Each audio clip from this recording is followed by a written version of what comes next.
Welcome to the deep dive.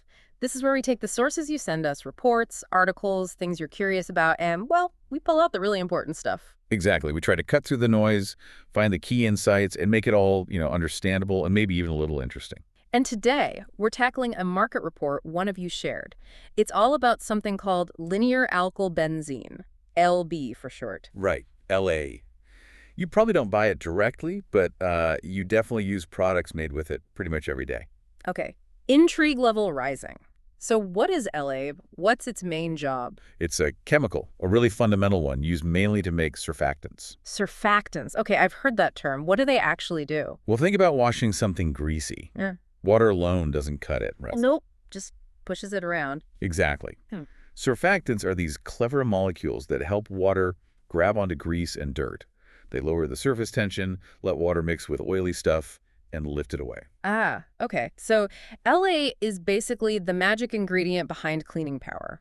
In a lot of cases, yeah. Especially in detergents. It's produced on a huge scale globally. It's a big deal in the chemical world. So this report gives us the lowdown on this whole global market. Pretty much, yeah. It covers things like market size, how much it's expected to grow, which regions are using the most, what it's all being used for.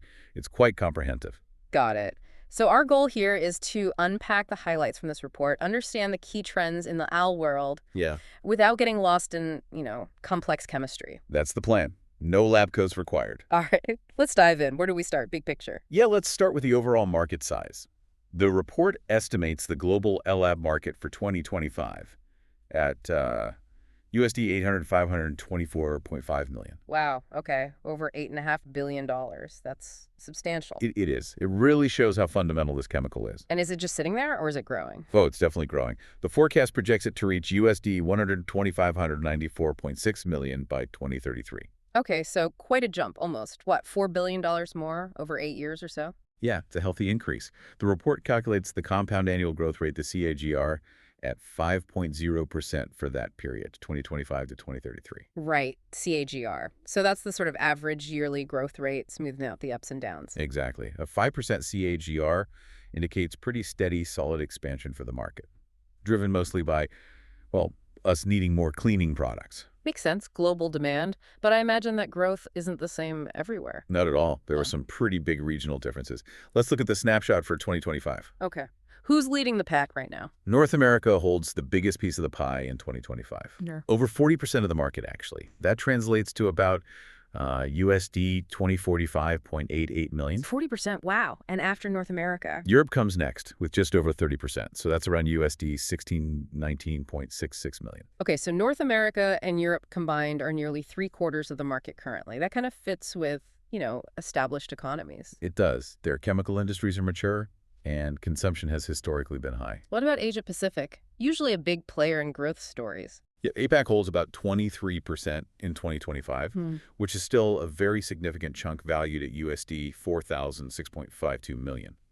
Interesting. The value is higher than North America or Europe despite the lower percentage. Maybe a typo in my notes or the source. Let's double check that later. But for now, 23% share. Okay. Yeah, we should verify that value figure against the percentage later. Good catch. But moving on with the shares, South America is over 5%, so around USD 323.93 million. Then the Middle East is about 2%, which is USD 340.98 million. And Africa comes in around 1% at USD 187.54 million. Got it. So North America dominates now, but where's the growth projected to be fastest? That's often the more interesting part. Absolutely. And you guessed it, Asia Pacific is projected to have the highest CAGR between 2025 and 2033 at 6.2%. Okay, 6.2%. That's noticeably faster than the global average of 5%. Any particular countries driving that in APAC? Definitely. The report calls out China, growing at 5.7%, and India, which is projected to grow at a really impressive 9.1%. 9% for India. That's huge. What's behind that surge? It's a mix of things. Rapid industrial growth, rising incomes, urbanization, and importantly, a big push towards better hygiene standards and consequently more detergent use. Right. A rapidly developing consumer market. Any other regions showing strong growth? Yes, actually. The Middle East is also projected to grow strongly at 6.3% CAGR. South America is solid too at 5.7%.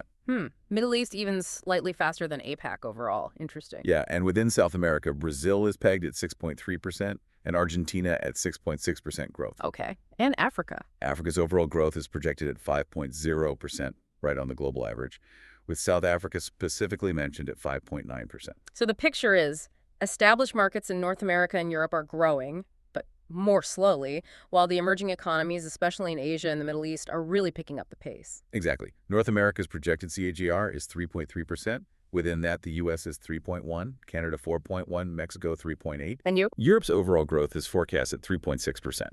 The UK is a bit higher at 4.4, Germany at 3.8, but the rest of Europe category pulls the average down a bit, growing at only 2.3%. So North America leads today because of its history and strong chemical sector. Right. High demand, established industry.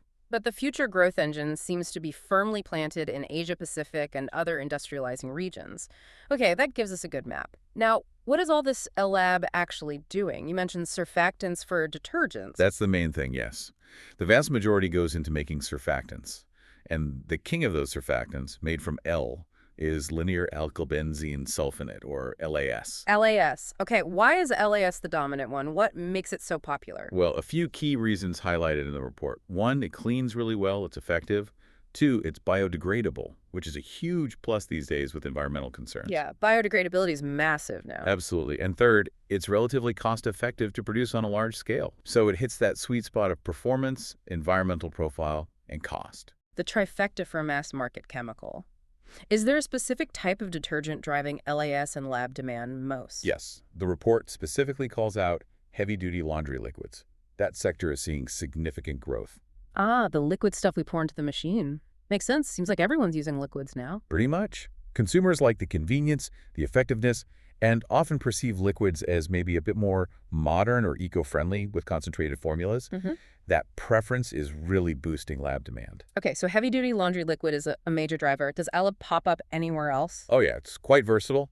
It's also used in laundry powders, light-duty dishwashing liquids, think hand dish soap. Right. And then you get into industrial cleaners, general household cleaners, even things like agricultural herbicides. Herbicides. Ink solvents, emulsifying agents, Yeah. and one you might not expect, antihygroscopic additives. Anti-hygro. Can stop it. What does that do? Keep things dry? Exactly. Prevents materials from soaking up moisture from the air.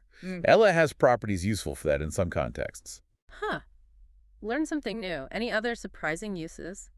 Well, the report lists a few really niche ones, like components in neutrino detectors. Neutrino detectors. Okay, that is unexpected.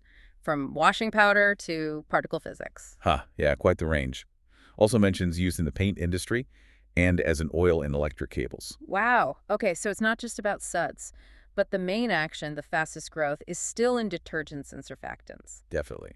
That category, led by LAS and boosted by laundry liquids, is where the primary demand and growth lie. Okay, clear enough. Let's talk drivers then. What's pushing this whole market forward, besides just people needing clean clothes? Well, that increased demand for cleaning products is number one. It's tied strongly to rising hygiene awareness globally. People are just more conscious of sanitation. Yeah, that feels true, especially in recent years.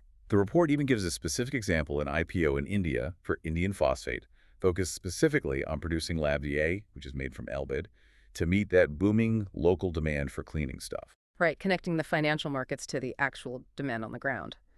What else is driving growth? Second big driver is AB's use in other areas, lubricants, paints, coatings.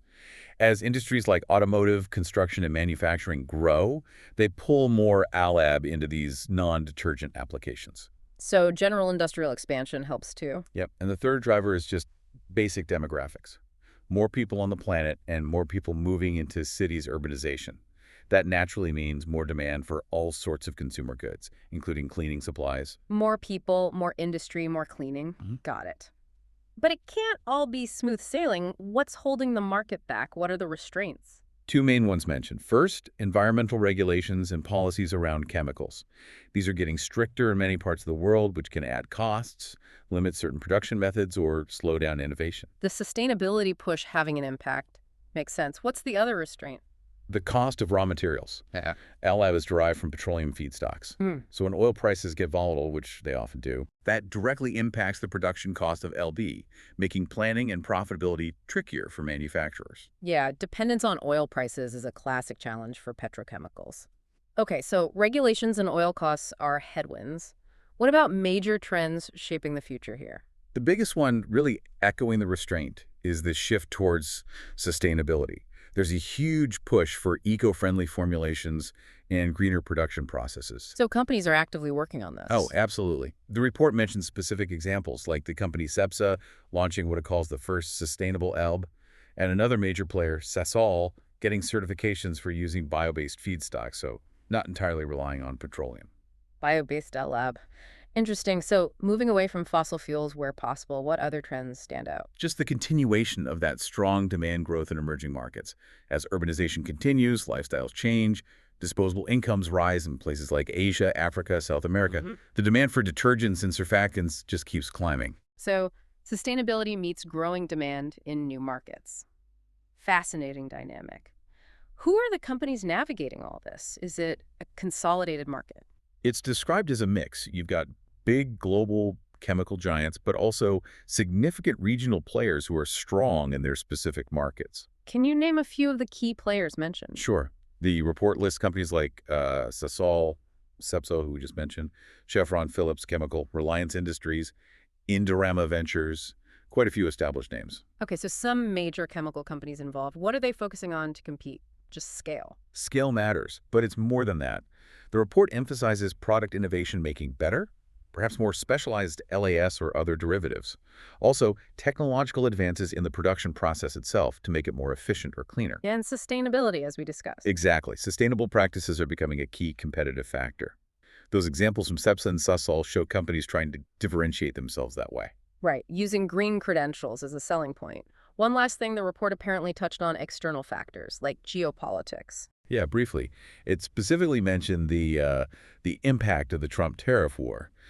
Not taking any sides, of course, but just noting that those kinds of trade disputes added complexity and uncertainty to the global chemical supply chain, including for LAB, during the period the report analyzed. Got it. So even a market for something like detergent ingredients feels the ripples from global trade issues.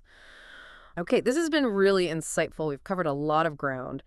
As we wrap up, what are the main things we should take away from this deep dive into lab? Well, first, it's a big market, over $8.5 billion now, heading towards $12.6 billion by 2033, with steady overall growth at around 5% a year. Okay, big and growing. Second, the regional picture is shifting. North America and Europe are large markets, but the fastest growth is clearly happening in Asia-Pacific, the Middle East, and other emerging regions. Driven by that rising demand and the use? Predominantly LAS for detergents, especially heavy-duty laundry liquids. That's the core application and a key growth driver. Fueled by hygiene awareness, industrial needs, and population growth. Right, but facing challenges from environmental regulations and volatile oil prices. And the big trend shaping the future is sustainability. Definitely. Eco-friendly products, Yeah. bio-based feedstocks, that's where a lot of innovation and competition is focused, alongside just meeting that growing demand, especially in developing economies. Players are innovating on product and process, trying to stay ahead, and yeah, even global politics plays a role. It really paints a picture of a foundational chemical that's surprisingly dynamic. Thinking about LEPAB being so essential for cleaning, but also turning up in paints, herbicides, even neutrino detectors, and seeing this big push for sustainability alongside massive growth in new markets. It makes you wonder, what's next for a chemical like this? Could we see totally new applications emerge, or maybe radically different, greener ways of making it that change the whole industry? Could that mean for the products we use every single day? Something to chew on, definitely. Absolutely. It's a reminder that even seemingly basic materials have complex stories and evolving futures. Well, thanks for digging into the world of linear alkyl benzene with us today. My pleasure. Join us next time for another deep dive.